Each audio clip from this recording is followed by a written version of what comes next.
On a fait tout ça déjà? Oui, la vie est dure pour les jeux de course et au moment où j'écris cette vidéo, les seuls jeux qui réussissent, ou du moins qui tendent à satisfaire tous les joueurs, sont The Crew Motorfest et Gran Turismo 7.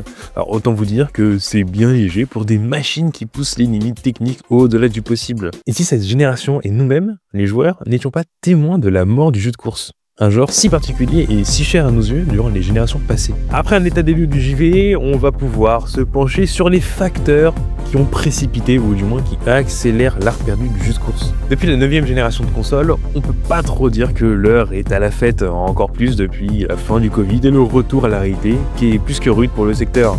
En témoigne le nombre complètement fou de licenciements et de fermetures de studios en 2024. Pour la faire courte, c'est la merde totale, mais ça n'empêche pas les gros studios de nous sortir des énormes bangers. Surtout l'année dernière, on a quand même été gâtés. Je parle de jeux comme Suicide Squad, Skull and Bones, Tales of Unlimited Solar Crown, Rise of the Ronin, ou encore Sparking Zero. Ah oui, c'est vrai, j'ai dit des bons jeux. Et pour ce qui est du jeu de course, et bah c'est pas mieux non plus. D'ailleurs, je vous mets au défi de me citer plus de 5 jeux de course qui marquent cette génération.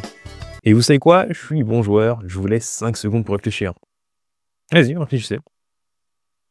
Ok, vous n'avez pas trouvé? C'est normal, puisqu'il y en a quasiment pas. Je dis quasiment parce qu'on a la chance d'avoir des jeux qui datent d'il y a plus de 7 ans et qui sont régulièrement mis à jour par des équipes de développement et des modeurs qui prennent encore soin de leurs bijoux. Évidemment, on peut penser à Assetto Corsa, qui grâce à sa solide communauté bénéficie de nombreux mods qui permettent de rendre le jeu encore plus beau qu'il ne l'était à sa sortie. Sauf que là encore, c'est un jeu très niche dont la simulation ne passionnera pas le grand public. Mais comme je suis pas de mauvaise foi, je vais quand même vous citer des jeux sortis pendant cette génération, avec notamment le blockbuster Gran Turismo 7 qui nous livre une pure dose de plaisir et remonte largement la pente qu'a dévalé son prédécesseur Gran Turismo Sport. On retrouve exactement les mêmes émotions que nous procurait Gran Turismo 6, un autre jeu qui aura marqué la PS3 à coup sûr. Bon, par contre, je vous cache pas qu'il faut pas mal farm pour avoir de bonnes voitures.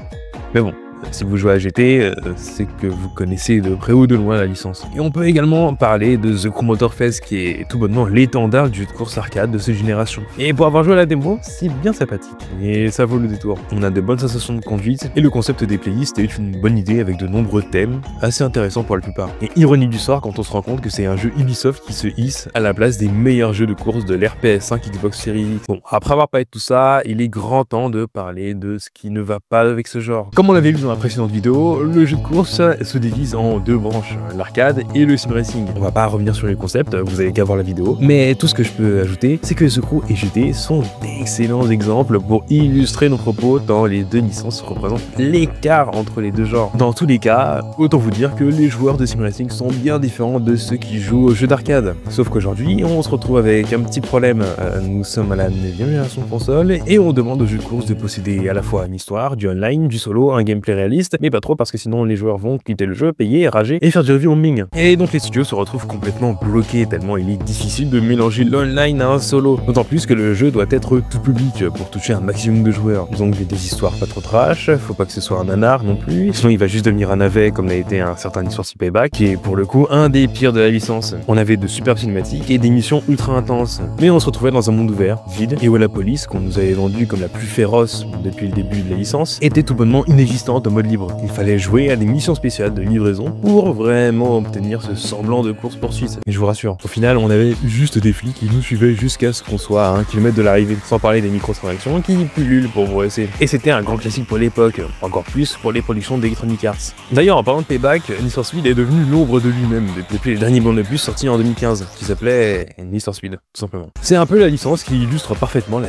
descente aux enfers du genre, où on passe de jeux devenus cultes instantanément à des sorties complètement anecdotique pour Unbound en 2022, avec très peu de communication dessus, comme si EA ne voulait pas sortir le jeu, en tout cas n'en avait rien à faire. Aussi, ce qui est à souligner, les joueurs se sont désintéressés des jeux de course, parce que s'il y a moins de jeux sortis, c'est aussi parce qu'il y a moins de demandes. Les joueurs se sont peut-être lassés de cette tendance. Dans les faits, dans la fin des années 90 et début des années 2000, les jeux de course sont vite devenus incontournables et permettaient de montrer la puissance des consoles à travers les open world, comme l'a été un certain Driver, le jeu qui a été éclipsé par GTA 3, qu'on avait évoqué brièvement dans une ancienne vidéo. Et ajouter à cela la fièvre Fast and Furious qui illustre les années 2000 avec le tuning, le rap, le drift, le nitro et les japonaises. Plutôt ce genre de japonaises par contre. Voilà. Les mêmes joueurs qui étaient fans de cette culture ont grandi et ont mûri. Ils sont passés à autre chose. Et la génération qui les succède ont vu l'émergence d'une nouvelle manière de jouer via les games as a service. Ça passe par du Fortnite, du Rocket League, League of Legends et Apex Legends et aussi Concorde. Un flop monumental. On se retrouvait avec des jeux over the top, tournés vers le milieu underground à base de vraies poursuites de police et des courses effrénées. On était dans l'âge d'or du jeu de course arcade, en ayant des beaux graphismes et surtout des bandes originales qui sont rentrées dans l'histoire tant elles nous rendent nostalgiques. Malheureusement, comme beaucoup de tendances, elles ont pour finalité de lasser et les joueurs et les développeurs qui se reposent sur leur laurier et nous pondent des jeux qui finissent par perdre leur essence, qui faisaient leur charme. On se retrouve donc avec des jeux moins originaux, avec des énièmes remakes, comme c'est le cas pour le prochain NFS, qui essaie de retrouver son lustre d'antan avec le retour de la formule Most Wanted, qui avait déjà eu droit à un remake en 2012, et qui n'a absolument pas pris une ride, et il reste encore magnifique même 13 ans après sa sortie. Et je suis désolé de vous faire savoir que le futur remake a de fortes chances d'être moins bon que celui de 2012. Au lieu d'avoir l'impression d'être dans un avion de chasse, vous serez au volant d'une savonnette qui ne fera que drifter dans tous les sens. Un peu la manière d'un certain Test Drive Unlimited sur Warcraft. On se retrouve avec des jeux à base de connexion obligatoire, des serveurs, et c'est aussi ce qui fait que le jeu crache 9 fois sur 10.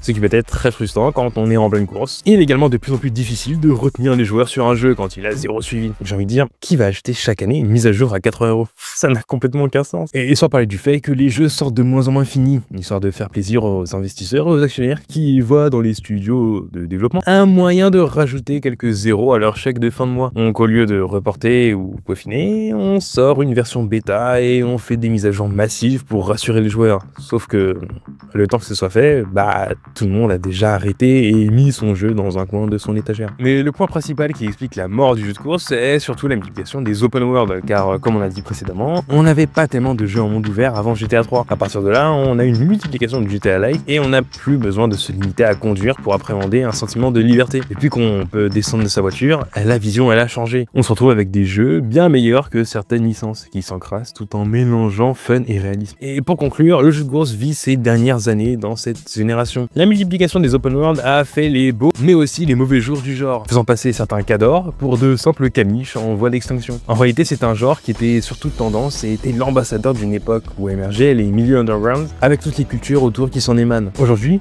même dans l'industrie du cinéma, les films de voitures échouent de plus en plus au box-office. On arrive tout bonnement à la fin d'un cycle. Mais ne vous inquiétez pas, on ne va pas se quitter sur une note aussi battante, car au niveau des solutions, il faut juste que les studios se réinventent et tentent de se remettre en question pour que la flamme du jeu de course brûle à nouveau. Comme c'était le cas pour les The Crew ou Gran Turismo. Chaque opus est différent l'un de l'autre et offre toujours une nouveauté dans le gameplay à base de playlists pour Hunterfest et des menus pour GT. L'art du jeu de course est peut-être perdu, mais il est aussi à retrouver à nouveau.